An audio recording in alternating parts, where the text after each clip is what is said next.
Welcome back to the Ask Pastor John podcast. We're joined again by special guest Matt Chandler, the lead pastor at the Village Church in Dallas. Matt is the author of the new book, The Mingling of Souls, God's Design for Love, Marriage, Sex, and Redemption. And I've got 10 questions from singles on relationships queued up for Matt, and we're working through them. On to question number 6. Matt, do you think it's wise for a boyfriend to lead his girlfriend? Should a dating relationship reflect the complementary structure of marriage to any degree? It seems biblically and practically wise, but it also seems covenantally inappropriate at this stage. What would you say?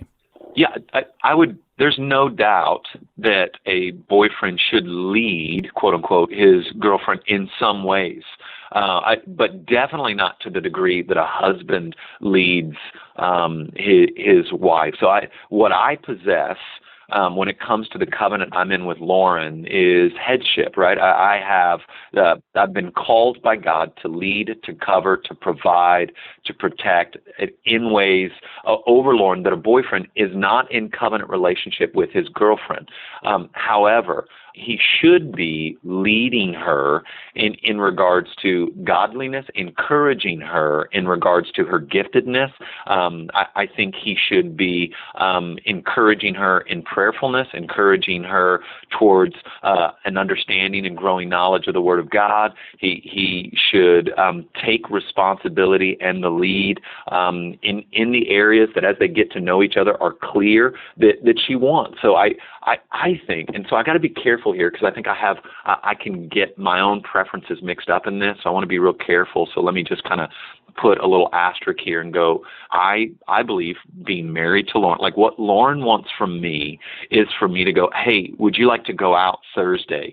Yes. And then what she wants is for me to say, hey, we're going to go to dinner and we're going to do this. She doesn't want me to come home Thursday night and say, so what do you want to do? And so for a boyfriend to be saying, hey, let's go have dinner, let's sit, for him to lead out in protection of their purity, for him to lead out in their growing understanding of what their relationship is, I think the man should be driving those things even as a boyfriend.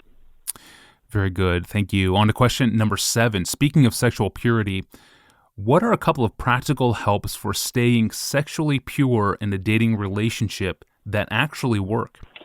Yeah, that's a funny question. To me, this question of purity, it feels, and again, I've been married for 15 years, but it feels like common sense.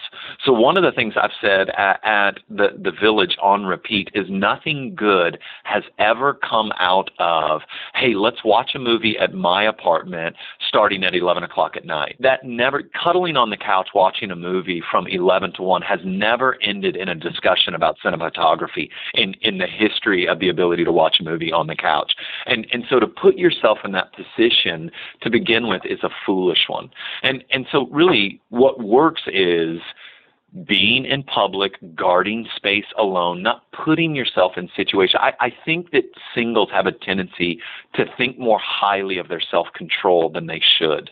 And so I just think dating in groups or dating, just being in public is important. And we see that in the song. And so I bring this up in the Song of Song, that you've got this growing desire to physically be intimate. And yet she describes their dates as being under this canopy of leaves and on this rug of grass. They're outside. They're at a park. They're in a forest. They're somewhere that's in the public eye because they've got this growing passion to physically be intimate, and yet it's clear that they don't want to awaken love before it's time, and so they've positioned themselves publicly so as to not give themselves over to their lusts.